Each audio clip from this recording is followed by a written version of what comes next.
राधे, आप सभी का स्वागत है हमारे चैनल पर। आज की इस वीडियो में हम सुना रहे हैं वट सावित्री व्रत कथा।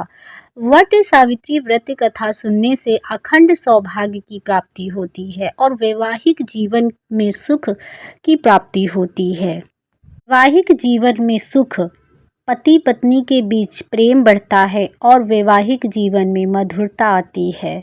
वट सावित्री व्रत कथा सुनने से सभी मनोकामनाएं पूर्ण होती हैं, शुभ फल प्राप्त होता है और जीवन में सुख समृद्धि आती है। कथा को पूरा सुने, आधा अधूरा सुनने से कोई भी लाभ प्राप्त होने वाला नहीं है, इसलिए कथा को पूरा सुने। ओम गणपते नमः। भद्रा देश के एक राजा थे जिनका नाम अश्वपति था।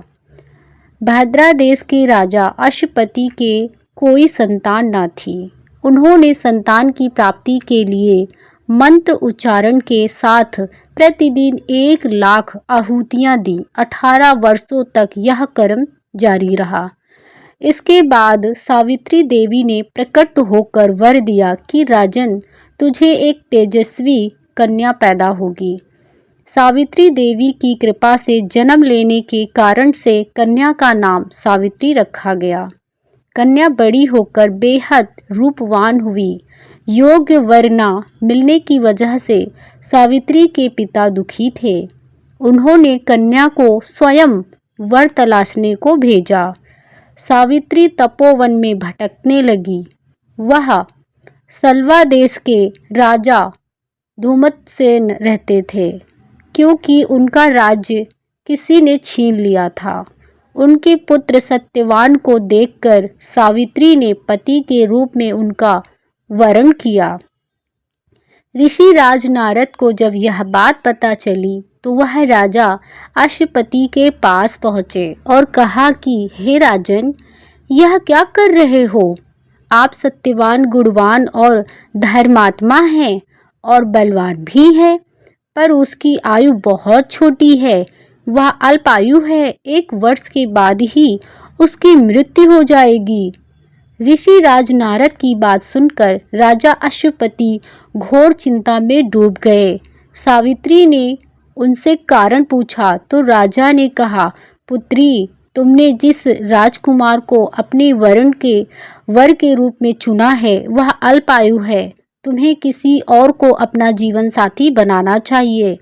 इस पर सावित्री ने कहा कि पिताजी, आर्य कन्याएं अपने पति का एक बार ही वरण करती हैं। राजा एक बार ही आज्ञा देता है और पंडित एक बार ही प्रतिज्ञा करते हैं और कन्यादान भी एक बार ही किया जाता है। सावित्री हट करने लगी और बोली, मैं सत्यवान से ही विवाह करूंगी।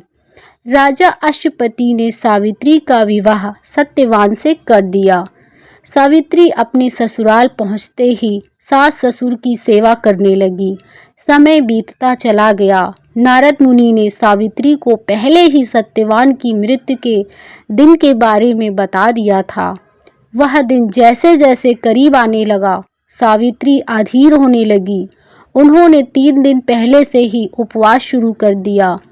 नारद मुनि द्वारा कथित निश्चित तिथि पर पितरों का पूजन किया। हर दिन की तरह सत्यवान उस दिन भी लकड़ी काटने जंगल चले गए। साथ में सावित्री भी गई। जंगल में पहुंचकर सत्यवान लकड़ी काटने के लिए एक पेड़ पर चढ़ गए।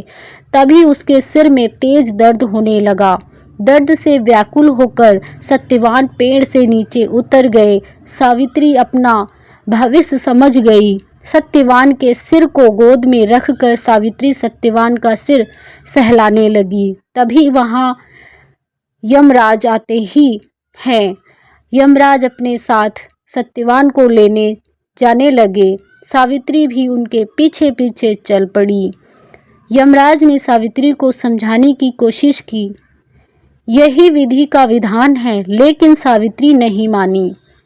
सावित्री की निष्ठा और पतिपरायण को देखकर यमराज ने सावित्री से कहा कि हे देवी, तुम धन्य हो, तुम मुझसे कोई भी वरदान मांगो। सावित्री ने कहा कि मेरे सास ससुर वनवासी और अंधे हैं उन्हें आप दिव्य ज्योति प्रदान करें।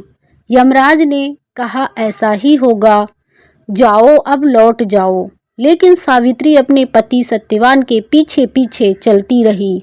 यमराज ने कहा, देवी तुम वापस जाओ। सावित्री ने कहा, भगवान मुझे अपने पतिदेव के पीछे पीछे चलने में कोई परेशानी नहीं है।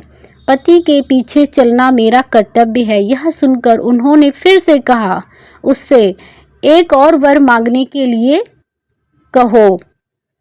सावित्री बोली, हमारे ससुर का राज छिन गया है, उसे पुनः वापस दिला दो।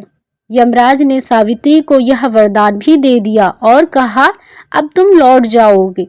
लेकिन सावित्री पीछे पीछे चलती रही। यमराज ने सावित्री को तीसरा वरदान मांगने को कहा। इस पर सावित्री ने 100 संतानों और सौभाग्य का वरदान मांगा।